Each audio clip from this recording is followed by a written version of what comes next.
Denise Natali. I'm a distinguished research fellow at the Institute for National Strategic Studies at the National Defense University. You asked me what you should be thinking about after ISIS. And I actually look at the after ISIS scenario as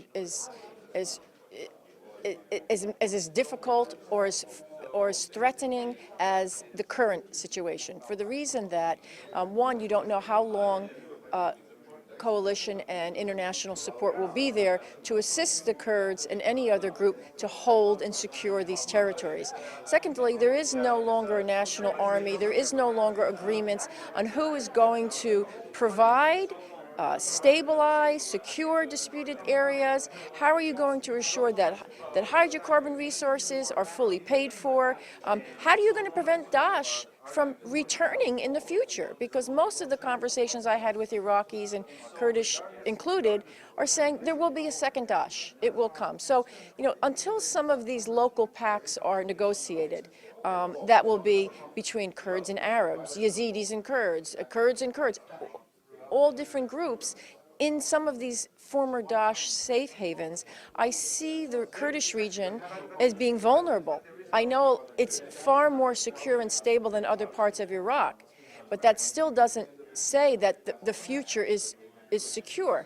Now, there's been a discussion, and should we declare independence? Should we have a referendum? This is not for me to say. I mean, it's not for me, or in my view, the United States, to tell the Kurds what they should or should not do. And I am in no way saying that you don't have the right to be independent. You certainly do.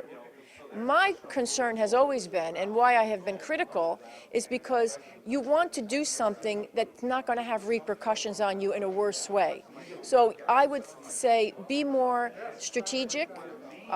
Think about, are all the processes in place that can let you stand strong? And I say the same thing about the exporting of the oil. Did it allow you to become as autonomous as you want to be, or are you now more dependent on Turkey and other places? And the same thing would be about the independence. I mean, you're landlocked. There's certain realities on the ground. That doesn't mean I don't think you have the right. It doesn't mean I don't like the Kurds. It means I care that will any of your regional neighbors have repercussions on you? Will other Iraqis take repercussions? Will there be a backlash against Kurdish communities if borders are shut?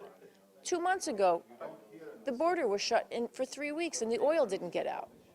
Could you imagine? You have to be prepared. So my question would be, is the Kurdistan region prepared for the worst case scenario? If borders were closed, if there would be backlash, and those are the kind of questions that I would be thinking about when somebody says, should we have independence? It's not, do you have the right? Sure. And it's not for me to decide. If the Iraqis decide, the regional neighbors decide, and everybody wants to recognize it, then that's your business. I don't think there's anybody saying you don't have the right. Of course you have the right. But will that be and allow you to live peacefully and stably in a stable way? Will your neighbors be at ease with this? And by neighbors, I don't mean just Turkey, Iran, Syria. I mean Sunni Arab communities. I mean communities that you share borders with.